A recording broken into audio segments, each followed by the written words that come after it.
জুনে বিশ্বকাপের বাছাই পর্বের দুটি ম্যাচ খেলবে আর্জেন্টিনা। 5ই জুন তারা আতিথেয়তা নেবে চিলির মাঠে, আর 10 জুন তারা খেলবে কলম্বিয়ার বিপক্ষে। এই দুটি ম্যাচের জন্য একাদশ সাজানো নিয়ে হিমশিম খাচ্ছেন বিশ্বজয়ী কোচ লিওনেল স্কলনি। ক্লাব বিশ্বকাপে ব্যস্ততার কারণে জাতীয় দলের হয়ে খেলা প্রায় 14 জন ফুটবলারকে তিনি এই স্কোয়াডে নাও পেতে পারে। 14 জুন 32 দলের অংশগ্রহণে অনুষ্ঠিত হবে 21তম ক্লাব বিশ্বকাপ ফুটবল, যেখানে আর্জেন্টিনার হয়ে বিভিন্ন ক্লাবে খেলা 14 জনের মধ্যে 7 জনের ক্লাবই এবারের এই আসরে অংশগ্রহণ করছে। এর মধ্যে উল্লেখযোগ্য রয়েছেন অ্যাটলেটিকো মাদ্রিদের Julian Alvarez, Rodrigo De Paul, Nahuel Molina, Inter মিলানের লাউতারো মার্টিনেজ, বেনফিকার নিকোলাস ওটামেন্ডি, চেলসির এনজো ফার্নান্দেজ এবং ইন্টার মায়ামির লিওনেল মেসি। এই 7 জন ছাড়াও হুলিয়ান সিমিওনে, আনহেল কোরেরা,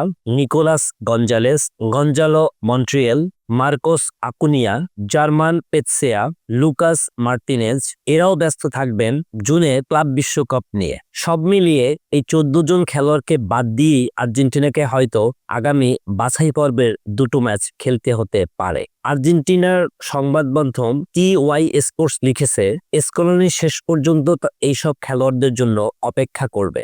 14 জনের মধ্যে কেউ যদি ক্লাবের অনুমতি নিয়ে জাতীয় দলে খেলতে আসতে পারেন, তাহলে অবশ্যই স্কলনি তাকে স্কোয়াডে রাখতে চাইবেন। না হলে এই সুযোগে তিনি রিজার্ভ বেঞ্চের শক্তিটা তাতিয়ে নেবেন, কারণ 2026 সালের বিশ্বকাপে ইতিমধ্যেই টিকিট কেটে ফেলেছে আর্জেন্টিনা। অতএব এই দুটি ম্যাচের ফলাফল তাদের বিশ্বকাপ খেলায় খুব বেশি একটা প্রভাব ফেলবে না। তবে বিপরীত কথাও আছে, 2 ম্যাচে যদি আর্জেন্টিনা খারাপ করে তাহলে প্রভাব পড়বে তাদের র্যাঙ্কিং এর উপর। ফিফার সর্বশেষ হালনাগাদ র্যাঙ্কিং অনুযায়ী 1886.16 পয়েন্ট নিয়ে আর্জেন্টিনা আছে সবার উপরে। র্যাঙ্কিং এর পরবর্তী ধাপ হালনাগাদ করা হবে আগামী 10 জুলাই।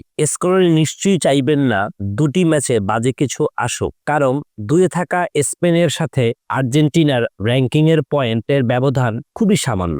সাবেক বিশ্ব চ্যাম্পিয়ন স্পেনের এই মুহূর্তে র্যাঙ্কিং পয়েন্ট হচ্ছে 1854.46। অতএব স্কলনির জন্য বেঞ্চের খেলোয়াড়দেরকে পরীক্ষা করার পাশাপাশি এই দুটো ম্যাচ জিতে র্যাঙ্কিংয়ে তাদের শীর্ষ অবস্থান ধরে রাখা, দুটোই এখন চ্যালেঞ্জ।